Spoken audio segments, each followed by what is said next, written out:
सभी साथियों को मेरा नमस्कार। भाग 11 से 22 में कौन कौन से चित्र छपे हुए हैं हमारे भारतीय संविधान में? भाग 11 में भरत का चित्र है। ऐसा माना जाता है कि राजा भरत के नाम पर ही हमारे देश का नाम भारत पड़ा, उनका इसमें चित्रण किया गया है। भाग 12 में नटराज के रूप में भगवान शिव का चित्र है। दोस्तों, भाग 13 में भागीरथ जी को तपस्या करते हुए दिखाया गया है और गंगा जी पृथ्वी पर कैसे लेके आए भागीरथ जी, गंगा का अवतरण का चित्रण भाग 13 से पहले किया गया है।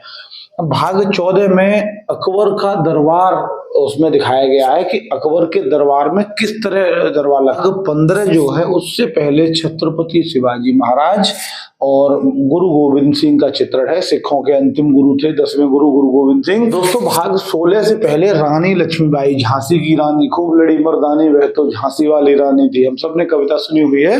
तो झांसी की रानी का चित्रण है भाग 16 में। और टीपू सुल्तान, मैसूर के राजा, जी दोस्तों वही टीपू सुल्तान जिन्होंने अंग्रेजों से खूब लोहा लिया, टीपू सुल्तान जी का चित्र है। रानी लक्ष्मीबाई जी का भी चित्र छप गया। अब आता है भाग 17। भाग 17 में नमक कानून के खिलाफ दांडी मार्च हुआ था गुजरात में। गांधी जी ने दांडी यात्रा की थी। अंग्रेजों ने एक नमक कानून बना दिया था उसको तोड़ने के लिए, तो दांडी जाकर गांधी जी ने नमक कानून तोड़ा। तो इस यात्रा का चित्रण भाग 17 में किया गया है। अब भाग 18 में दोस्तों भारत के आजादी के समय सांप्रदायिक दंगे हो गए थे। उसमें बांग्लादेश में, वर्तमान बांग्लादेश में चटगांव पड़ता है, चटगांव में ही नोआखली नाम की जगह थी। वहां हिंदू मुस्लिम दंगे होने की वजह से बहुत सारी जानें चली गई, तो गांधी जी दंगा रोकने के लिए वहां गए। उसी का चित्रण है जिसमें एक महिला गांधी जी को तिलक लगा रही है और कुछ मुस्लिम युवक हाथ जोड़ के खड़े हुए हैं गांधी जी के सामने। तो इस तरह का चित्रण नोआखली यात्रा का गांधी जी का किया गया भाग 18 से पहले। भाग 19 में नेताजी सुभाष चंद्र बोस अपने आजाद हिंद फौज के झंडे को सैल्यूट कर रहे हैं। अब भाग जो 20 है उसमें हिमालय पर्वत, दुनिया का सबसे ऊंचा पर्वत शिखर माउंट एवरेस्ट देने वाला हिमालय पर्वत का चित्रण किया गया है भाग 20 से पहले।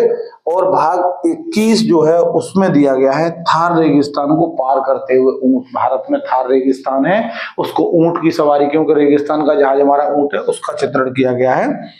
और अंतिम भाग 22 में समुद्री लहरों को पार करता हुआ हमारे भारतीय सेना के जहाज को दिखाया गया है, जो समुद्री लहरों को मात दे रहा है, उस जहाज का चित्रण किया गया है।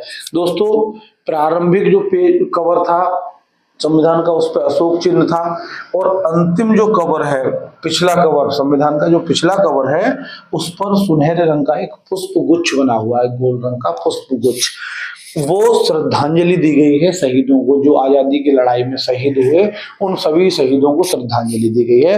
दोस्तों, ये पूरा इतिहास मैंने आपको बता दिया कि किस किस का चित्र छपा हुआ है। एक बात और मैं बताना चाहूंगा कि संविधान सभा में बहस होने के बाद यह तय किया गया था कि इन चित्रों को सिर्फ उसमें छापा जाएगा, बनाया जाएगा। इन चित्रों को संविधान में शामिल नहीं किया गया है।